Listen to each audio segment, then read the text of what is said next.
know nothing about. You snake! You signed them love.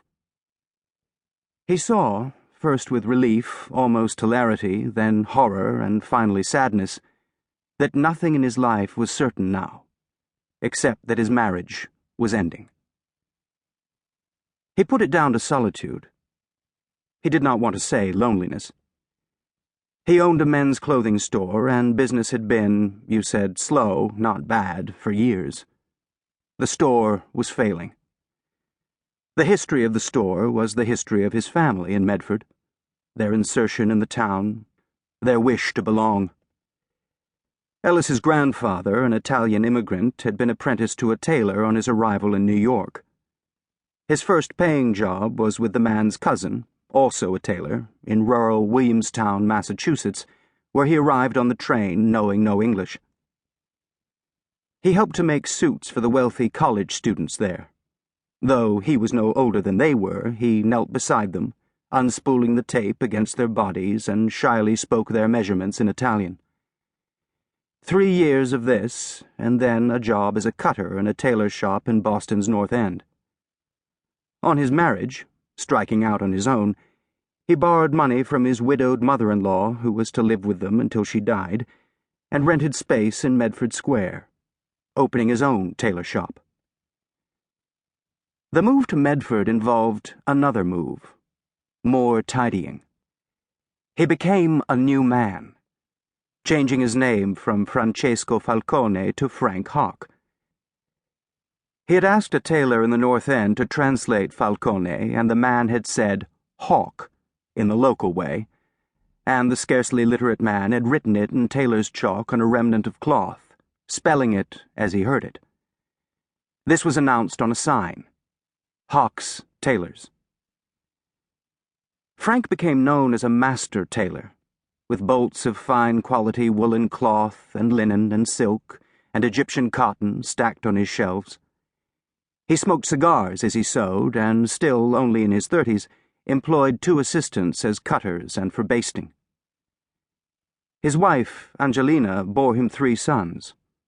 The eldest baptized Andrea, called Andrew, whom he designated as his apprentice. Business was good, and Frank Hock so frugal he saved enough to buy his shop and eventually the whole building. He had income from the tenants on the upper floors and from the other shops, including a Chinese laundry, Yi's, next door.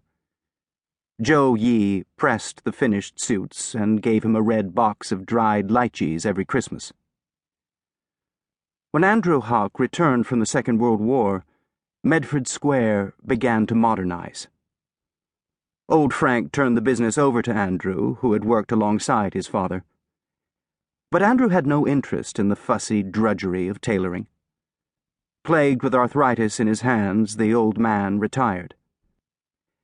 Andrew sold the building and bought a premises in a newly built row of stores on Riverside Avenue.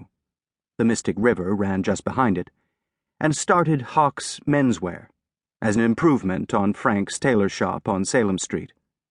Ellis was born the year after Hock's Menswear opened, and later he too worked in the store throughout high school most afternoons, tramping the foot pedal and bringing down the lid of the pressing machine in the basement tailor shop with the tailor Jack Azanow, a Russian immigrant. Ellis also buffed shoes and folded shirts and rearranged the jackets after customers fingered them, milking the sleeves, his father's expression. Now and then he made a sale.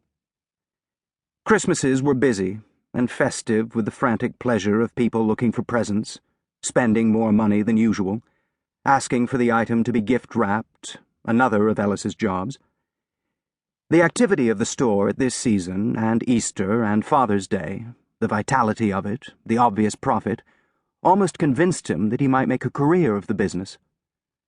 But the certainty of it alarmed him like a life sentence. He hated the notion of confinement in the store. But what was the alternative? On graduation from Boston University, a biology major, facing the draft, Vietnam, he applied to join the Peace Corps, and was accepted. He was sent to a country he'd never heard of, Nyasaland, soon to be the independent Republic of Malawi, and became a